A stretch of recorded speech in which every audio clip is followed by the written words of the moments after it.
Hi, I'm Carmen, I'm the community coach, and so many of you are reaching out to me on Twitter and you're DMing me, you're asking for advice. How do you start your own NFT community? And so I decided to create a free guide. It is available on Gumroad and I will link that in the description below. But I just wanted to go through some of these steps with you guys. Hopefully it'll help some of you that are looking to engage your own NFT communities. Maybe you don't even work for the NFT project, but you're a community member and you really are very passionate about the community. I love seeing people like that reaching out to me. Let's go through it. This is my NFT community playbook. I started it with a quick checklist. So this is like a page where I just go through what are some of the things that you should be thinking about. The first is the platform setup. This is really obvious to a lot of people. Okay, yeah, Discord sounds pretty obvious, but I'm actually surprised that there are still some NFT projects out there that have zero Discord or Telegram available and they maybe just have a website.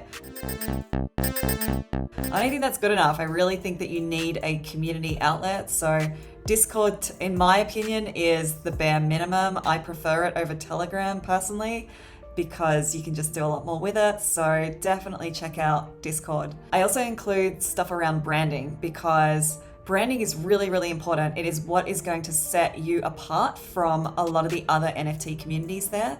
If you have another 10,000 collectible collection in your NFTs, and there are a lot more, I think every single day I just see hundreds of these popping up. It's hard, to be honest, to really differentiate a lot of these. What's also notable is that there's projects that have the exact same characters, like for instance Dodge, and I did a recent video on 2 NFT projects that actually used the same avatar pretty much, like the Dodge, but they had very different approaches. Branding can go a long way to really differentiate yourself. So think about how you're creating a unique image. Will you be using fun graphics, custom emojis, images, profile photos, names of admins, the insider jokes? Really, really think through this because it will make all the difference. I also think it's really important that you set up the channels in Discord and keep everything really well organized. Name the channels really obvious names. People don't have a lot of time to go through your entire channel list, so they're just going to choose channels that are really important. Yeah, I mean, I'm a member of about 100 different NFT Discords now, so you can imagine that there are only specific ones that I'm going to be spending more time in. Generally speaking, if their channels are well organized and they're engaged, those are the ones that I would be going to spend more time in. Think about your channel list. The community onboarding experience is super important. This is not just for NFT communities, this is for any type of community. Think of this like the members are walking into a party, and how are they being welcomed? How are you treating them? They could be your early adopters as well, and if they feel like they're being treated really well in your community and that their voice is being heard, they could actually help you recruit more members to join your community. It's a big part of like growth hacking with community. If you can get the onboarding right, you'll find that your organic growth can benefit greatly. Moderators and admins, really, really important to think through how is your community going to be moderated. Discord servers can go off the charts, especially before you're minting, maybe even after the mint.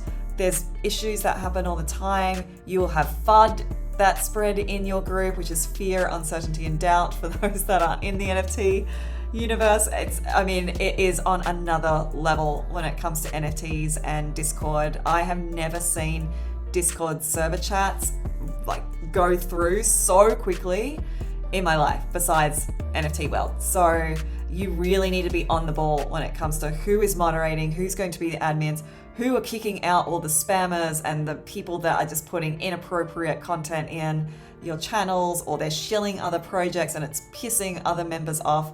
You've got to be on it and you've got to make sure that you've got the right resources in place. Engagement strategy is really important as well. So how are you going to keep your members engaged? Like I mentioned, your members could be part of tens, if not hundreds of other Discord servers with other NFT projects out there. There are so many going on.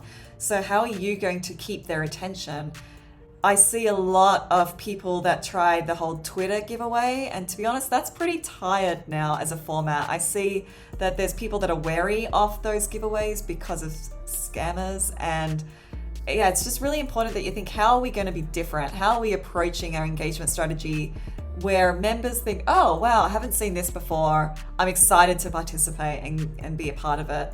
If you're one of the first movers, then I guess you had that advantage where if you were throwing these art contests, etc., you were one of the first, so people were going to be more engaged. But don't think just because that worked for an early project, that will necessarily work for your project now if you're later on in the game. People are moving on, and they're moving on very quickly in the NFT world, so keep that in mind when thinking of your engagement strategies. And lastly, I've included this one because it is very NFT specific, but you need to come up with a battle plan when things don't go so well. And it will happen. It's happened in pretty much every project that I've seen. There is things that have happened to members. They may not understand how to use MetaMask, and they've actually screwed up, and now they feel like, oh my gosh, it's your fault. Something that they should have been explained in more depth. Maybe they're confused about the FAQs. Maybe there's people that are just really uncertain about the future of your project. They're putting a lot of trust in people's hands that they don't even know who the founders of these projects are most of the time. It's actually understandable that people are going to have more questions and perhaps question the authenticity of the project and the roadmap, etc. So just keep this in mind. Make sure you know who in the team will be available to put out fires, so to speak. Usually in NFT teams, there's going to be people that are in the team that are generally better at dealing with people than others. And I would definitely be putting them at the forefront, putting them in charge to deal with difficult members. Assume the worst will happen and be prepared for it.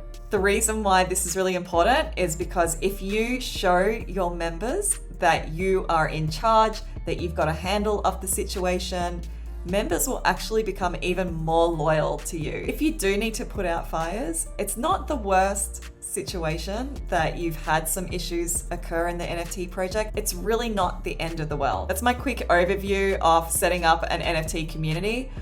In this guide, and it's free by the way, I didn't want to charge because I know that there's plenty of people out there that are really passionate about setting up their own NFT community. I love this space. I think it's amazing. I think there's a lot of great projects that are coming up, and I know that you may not necessarily have the funds to be paying someone to advise them on community, but I'm also really sick and tired of seeing bad communities in the Discord. I'm not gonna lie. I just have seen too many now, and I need people to understand that there is an art to setting up community and it can be done. And yeah, I just wanted to create a guide to help people out on that.